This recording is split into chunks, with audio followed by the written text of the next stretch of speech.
بسم اللہ الرحمن الرحیم، ویژنری وائسز کے پلیٹ فارم پر خوش آمدید۔ اس وقت پوری دنیا میں زہران ممدانی کی جیت کے بارے میں، اس کے الیکشن کمپین کے بارے میں بات ہو رہی ہے۔ ایک ایسا 34 سالہ نوجوان جس نے دنیا کی سپر پاور کے صدر کا مقابلہ کیا اور اس کی تمام تر مخالفت کے باوجود اس کو شکست سے دوچار کیا۔ سوشل میڈیا پہ اس وقت بات ہو رہی ہے کہ کیسے اس نے جنریشن زی کو متحرک کیا، اور پچھلے ایک عرصے میں مختلف جگہوں پہ جو الیکشن ہوئے ہیں اس میں 2 یا انقلاب آئے ہیں مختلف ممالک میں، تو اس میں جو ڈیجیٹل میڈیا ہے، سوشل میڈیا ہے، اور اس میں جنریشن زی کا ان کا ساتھ دینا، یہ ڈسکس میں آتا رہا ہے۔ ڈسکشن میں لوگ اس کے اوپر جو ہے وہ بات کر رہے ہیں، اور اس وقت پوری دنیا کے سوشل میڈیا پہ اس الیکشن کے حوالے سے آپ جانتے ہیں کہ بات ہو رہی ہے۔ اسی کے بارے میں کچھ مختصر گفتگو ہم ویژنری وائسز کے پلیٹ فارم سے پیش کریں گے انشاءاللہ۔ نصر اللہ گرائے صاحب ہمارے ساتھ موجود ہیں۔ نصر اللہ صاحب، آپ نے دیکھا کہ اس وقت الیکشن تو نیو یارک میں ہوا، لیکن محسوس ایسے ہوا ہے جیسے پاکستان کے کسی شہر کا الیکشن تھا، اور اس پہ سوشل میڈیا کی دلچسپی نوجوانوں کی اور اس کو دیکھنا، اور چونکہ وہ امیدوار ایک مسلمان تھے اور دنیا کی جو بڑی طاقت ہے، سپر پاور ہے، اس کا صدر اس کو براہ راست اس کی مخالفت کر رہا، تو لوگوں میں ایک خاصی جو ہے نا وہ دلچسپی اس میں ہو گئی، اور اپنے اپنے تجزیے اور تبصرے اور وہ بات چیت اس کے اوپر ہو رہی ہے۔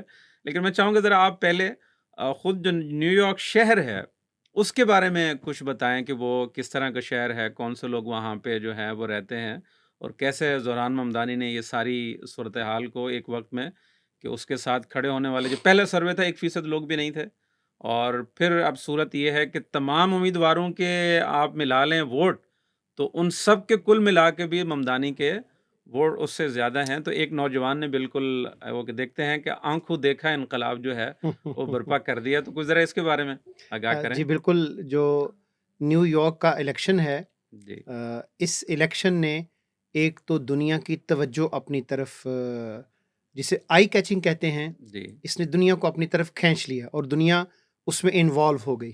جی ایک یہ پہلو۔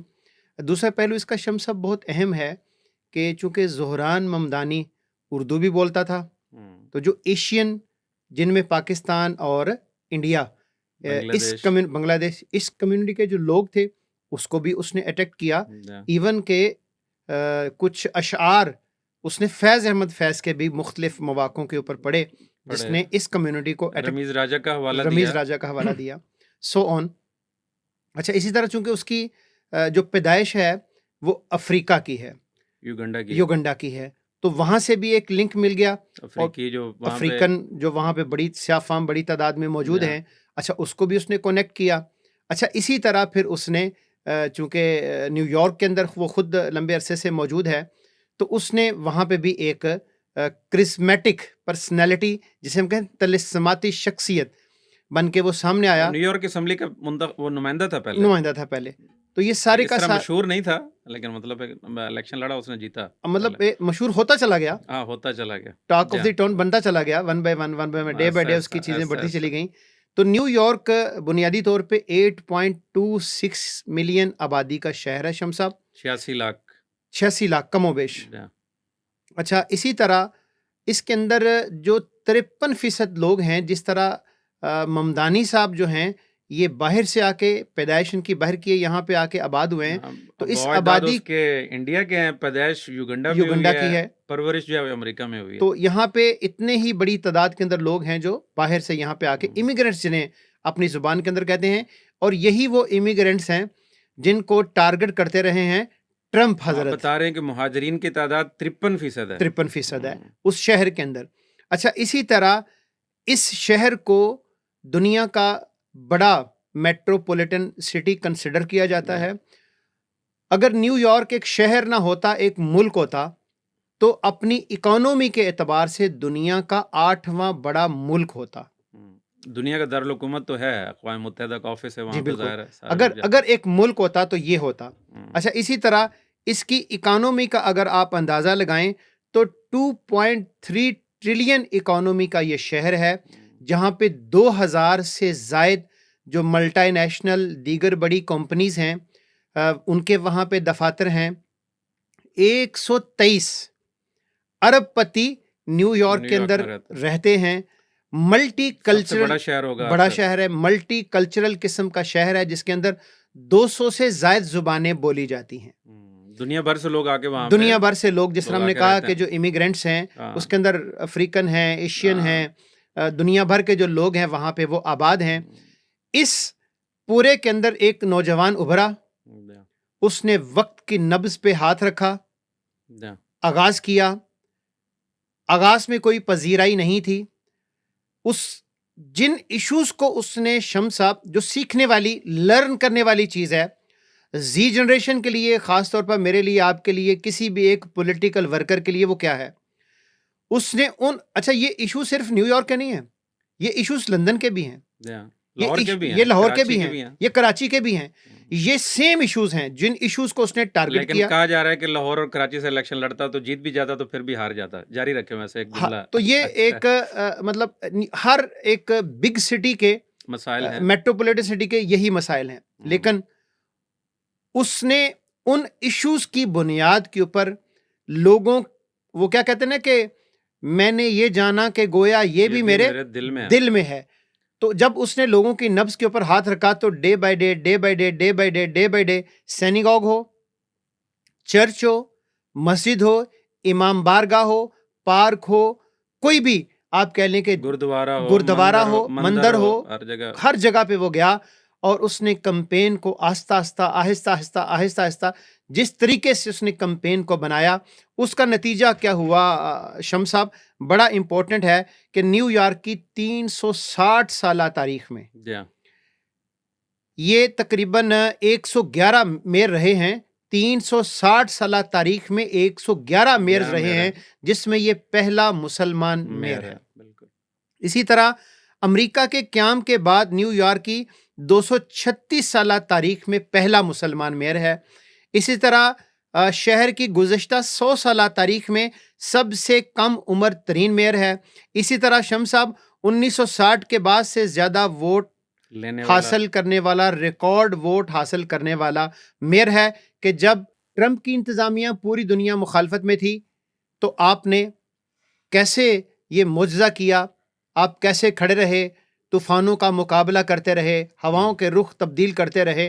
تو یہ اصل میں سوال ہے جو لرن کرنے والا ہے، سیکھنے والا ہے، کہ آپ نے تمام مشکلات کو کیسے عبور کرنا ہے، اور آپ نے کیسے کلنگ سمائل کے ذریعے سے، کہ آپ کی سمائل گھر کر جائے دل کے اندر، اور دشمن کو بھی آپ نے سمائل دے کے فیس کرنا ہے. تو یہ اس کی وجہ سے وہ پہچان رہی ہے، پہچان بن گئی، ہر وقت مسکراتا رہتا ہے. تو یہ ہے بنیادی طور پہ جو معجزہ اس نے کر دکھایا ہے. تو ہم اس موقع پہ ایز اے پولیٹیکل ورکر کہتے ہیں کہ wish you good luck, all the best. اور اننگز ابھی ختم نہیں ہوئی، ابھی شروع ہوئی ہے. کہانی تو ابھی لوگ ناکام ہونے کے انتظار میں، ناکام ہونے کے انتظار میں ہے، لیکن ابھی تو کہانی شروع ہوئی ہے. ابھی تو پارٹی شروع ہوئی ہے. ٹرن دا والیوم اپ. بالکل. دیکھیں اس میں بڑی دلچسپ وہ ہے جو آپ کہہ رہے ہیں کہ سیکھنے والی بات کیا ہے اس میں، اور ایک نظریاتی تحریک کے کارکن ہونے کی حیثیت سے جس کا پس منظر بالکل وہ ہے جو زوران ممدانی نے کیا. بالکل ایسے ہمارے ہاں ایک یہ چیز معروف ہے، جو لوگ لٹریچر کا مطالعہ کرتے ہیں یا پرانے لوگوں سے ملنے کا شوق رکھتے ہیں، ان کو بتاتے ہیں کہ جماعت کے وہ لوگ نکلتے تھے اکیلے، سائیکل پکڑ لیتے تھے، تھیلا کندھے پہ ہوتا تھا، میگا فون جو ہے وہ ہاتھ میں ہوتا تھا، تو کسی بھی گلی اور چوک میں اور سڑک میں جو ہے وہ کھڑے ہو جاتے تھے، گفتگو کرتے تھے، لوگ سنتے تھے، نہیں سنتے تھے، اور بڑے دور دراز کے سفر کر کے پہنچتے تھے، بیٹریاں خود اٹھانا، اس طرح کا. تو ممدانی نے اپنی کمپین اسی طریقے سے شروع کی. اچھا، یہ اس کا پس منظر آپ یہ دیکھیں کہ اس وقت پوری دنیا میں اور بالخصوص امریکہ میں جو رائٹ ونگ کی پالیٹکس ہے وہ بڑی زور آور اور زوردار ہے، اور اس نے اپنی تمام مخالفانہ جو آوازیں ہیں ان کو دبانے کی کوشش کی ہے. وہ آپ ٹرمپ کو دیکھ لیں، وہ یہاں پہ آپ مودی کو دیکھ لیں، اللہ حاضل قیاس باقی جگہوں پہ. تو ٹرمپ کے الیکشن کے بعد اس نے نہ صرف یہ کہ الیکٹورل ووٹ جیتے بلکہ پاپولر ووٹ بھی ٹرمپ نے، پچھلی دفعہ اس کا کم تھا، اس دفعہ اس نے پاپولر ووٹ میں بھی کیا. اور آپ کہہ لیں کہ جو چیزیں پچھلی دفعہ وہ نہیں کر سکا تھا، اس دفعہ وہ کرنے کی کوشش میں ہے. تو دنیا الگ سے دباؤ میں ہے ٹیرفز کی صورت میں، اور باقی اس کے جو وہ ہے اندرون خانہ ڈیموکریٹس بھی جو ہیں وہ ایک دباؤ کے شکل میں تھے، محسوس کر رہے تھے.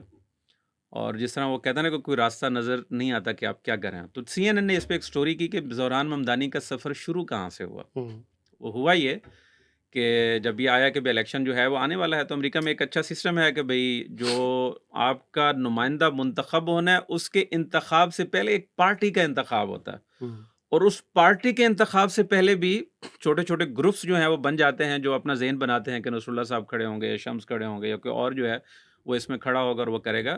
تو ڈیموکریٹس کی مطلب ہے جو اس میں سوشلسٹ آپ کہہ لیں، لیفٹ ونگ کی وجہ سے اس کو پارٹی کہا جاتا ہے، لیکن اس میں جو سوشلسٹ خیالات کے حامل لوگ ہیں، ان کی چائے خانے پہ یا کافی پہ یا ایک گھر میں اس طرح کی ہلکی ہلکی میٹنگ شروع ہوئی. تو اس میں ابھی تھا نہیں، مطلب یہ تو تھا کہ انہی میں سے کسی کو ہم میئر کے طور پہ اپنا امیدوار بنائیں گے، بنائیں گے. لیکن یہ وہ نہیں تھا کہ بھئی کون ہوگا اس میں نا. تو یہ ممدانی نے بھی اس میں اٹھنا بیٹھنا شروع کر دیا، بڑھ چڑھ کے اپنی تجاویز دینا شروع کر دیں کہ بھی اس طریقے سے ہوگا اور یوں کریں گے اور ایسے کریں گے. تو شروع میں تو لوگوں کو محسوس نہیں ہوا.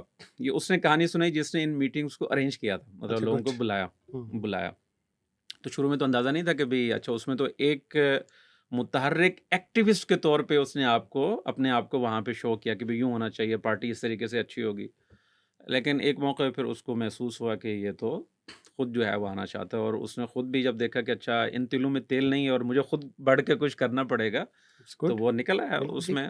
اس کو آپ چھوڑتے ہوئے تو ہوا یہ جو اس طرح میں نے جماعت کی مثال دی کہ اس نے پھر خود جو ہے وہ گراموفون جو ہے وہ پکڑا اور راستے میں اور گلی میں اور محلے میں اور سڑک پہ اور چوک پہ کھڑے ہو کے گفتگو بات شروع کی. تو جو پہلا سروے ہوا اس میں صرف 1% یا اس سے بھی کم اس میں وہ آیا. تو آپ دیکھیں کہ 1 سال کے عرصے میں ایک بندے کو پہلے کوئی نہیں جانتا تھا، اور 1 سال کے عرصے میں اس نے کایا پلٹ پلٹ دی. گئی. 1% سے لے کے اب اس نے ووٹ باقی سب کو ملا کے اس کے ووٹ زیادہ ہیں. اس کی بنیادی وجہ جو ان لوگوں نے جو ہے وہ سمجھی، اور خود ممدانی نے بھی کئی جگہ پہ بات کی کہ میں نے جا کے لوگوں کو سننا شروع کیا. جی مطلب پولیٹیکل ورکر کے یہ ہوتا ہے کہ اپنی کیسٹ آپ سناتے رہیں، اور دوسرا یہ ہے کہ لوگوں کو سنیں. بالکل ٹھیک. تو اس نے یہ شروع کیا کہ لوگوں کو سننا شروع کیا کہ آپ کا مسئلہ کیا ہے. اچھا ہمارے یہاں جو اس نے جو کمپین اس کا نعرہ تھا وہ یہ تھا کہ ہمارے ہاں جو لیونگ ہے یا آپ کہہ لیں یہاں پہ وہ مہنگی ہے، لوگ اس میں اپنے آپ کا گزارا جو ہے وہ نہیں کر سکتے. تو اس نے کچھ نعرے وہ سلیکٹ کیا کہ اچھا یہ امیروں سے ہم لیں گے ٹیکس اور غریبوں پہ خرچ کریں گے، جو اخراجات ہیں اس میں کمی ہوگی، آپ کو فری پہ جو ہے وہ ساری بسز وہ ملیں گی، تعلیم اور فلاں فلاں. اس نے پورا ایک منشور اس پہ بنایا، لیکن یہ اس نے خود سے نہیں بنایا. جو منشور کے حوالے سے بھی سمجھنے والی بات ہے وہ یہ ہے کہ ایک تو یہ ہے کہ آپ کے ہاں میٹنگ ہوئی ہے، اپنے طور پہ آپ نے سوچا ہے یہ مسائل ہیں، اور ان مسائل کی بنیاد پہ ہے کہ آپ نے منشور بنایا اور پیش کر دیا. ایک تو یہ صورت ہے.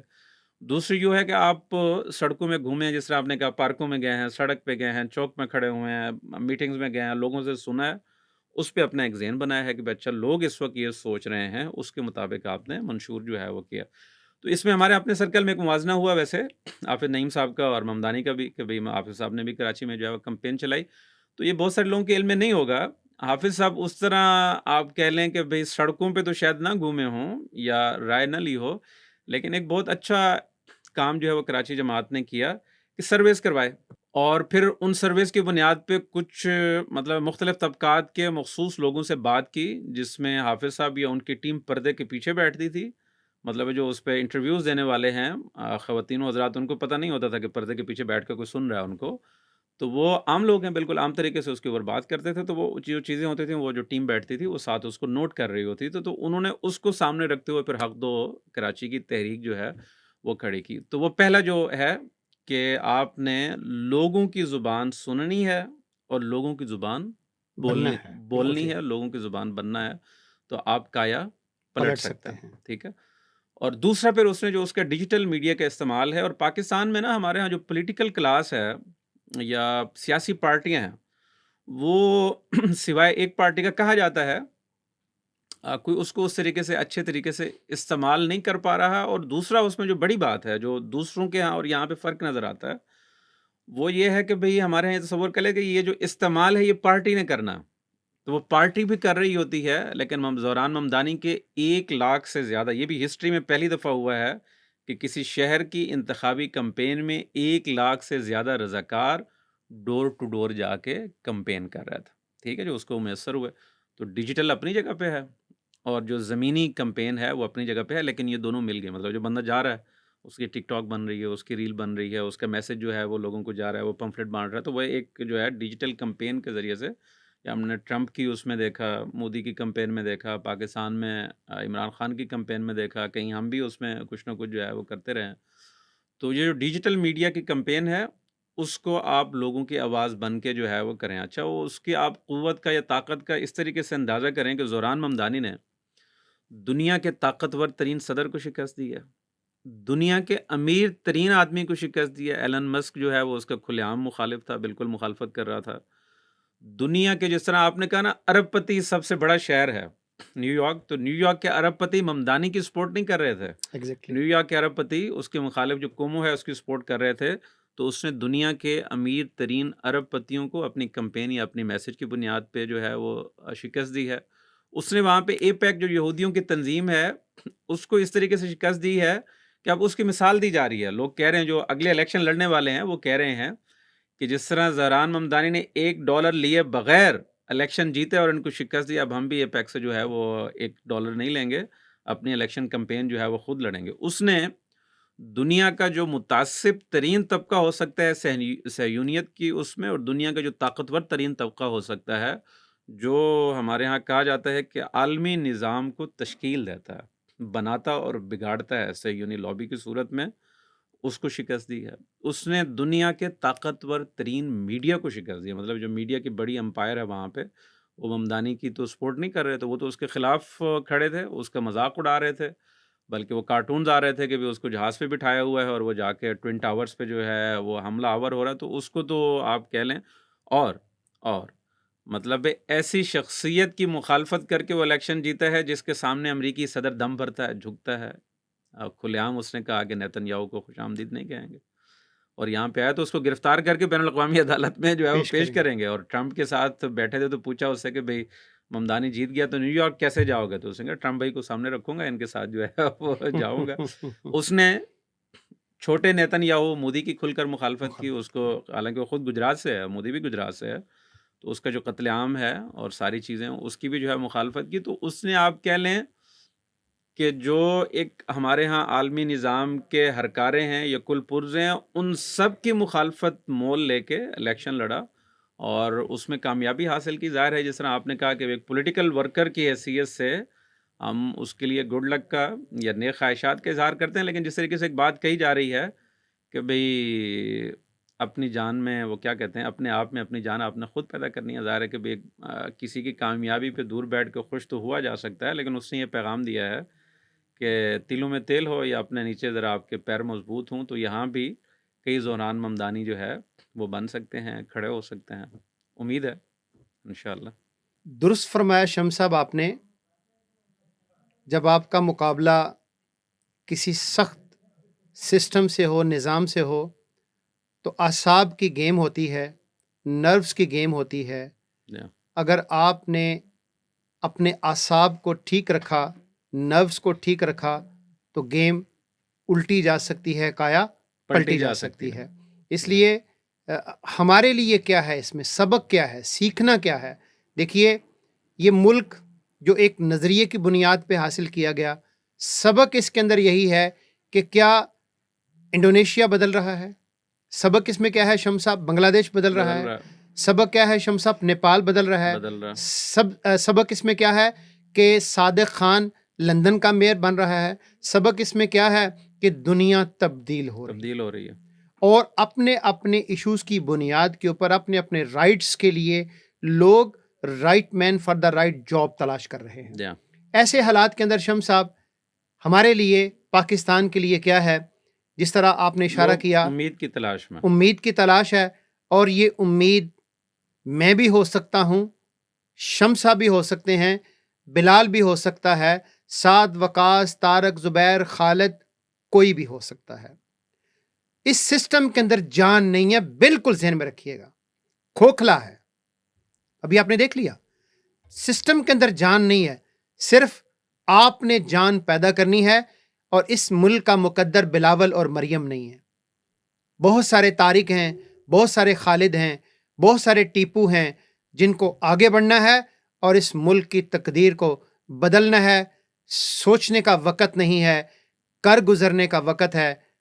آگے بڑھیے، ملک آپ کا ہے، وطن آپ کا ہے اور وقت بھی آپ کا ہے. اگر آپ نے وقت کی نبض پہ ہاتھ رکھا تو دنیا آپ کی، وگرنہ سوچتے رہیں، قسمت کا رونا روتے رہیں اور انہی کے اوپر گزارا کرتے رہیں جنہوں نے 78 سال سے قبضہ کیا ہوا ہے. کیا یہ قبضہ چھڑائیں گے؟ کون چھڑائے گا؟ آپ کو اٹھنا ہوگا، آپ کو پہل کرنی ہوگی. جڑے رہیے، دیکھتے رہیے. پاکستان زندہ باد، پاکستان پائندہ باد.